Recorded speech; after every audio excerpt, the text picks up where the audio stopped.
Good morning Sitaram. આજે તો બેનને ઉઠતા વેત છે ને આ ટેટી ખાવી હતી સુધારેલી, તો બેન ટેટી ખવડાવી પછી કે મારે મકાઈ બાફેલી ખાવી છે, તો એના પપ્પા એના માટે મકાઈ બાફી ને પછી આ કાલે લાયન્સમાંથી ગિફ્ટ આવ્યું હતું ને તો આપણે એનું અનબોક્સિંગ કરી જ નાખ્યું।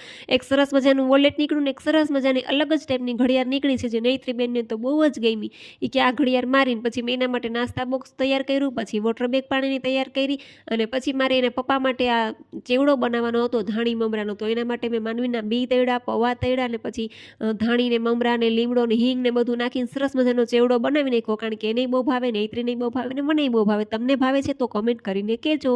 પછી આપણે ડબરો ભરી લીધો તૈયાર, ને પછી નૈત્રીબેનને દવા પાવી, એના કરતાં આપણે એમ થાય કે આપણે દવા પી લેવી જોઈએ, કારણ કે આને દવા પાવામાં આપણે અડધા થઈ જાય। પછી એને તૈયાર કરીને સ્કૂલે મોકલી, રૂમાલ બુમાલ ને બધું લઈને બેન તો સ્કૂલે નીકળી ગયા, ટાટા બાય બાય કહી દીધું, અને પછી આપણે અંદર આવ્યા, થોડું ઘણું કામ હતું એ કર્યું, લસણ ફોલ્યું, રાત્રે એને મગ એના પપ્પાને ખાવા જ બાફેલા તો મગ પલાળ્યા, પછી આ ફ્રૂટ ઠેકાણે કર્યું। તો મળીએ નેક્સ્ટ વિડીયોમાં, લાઈક શેર અને સબસ્ક્રાઇબ।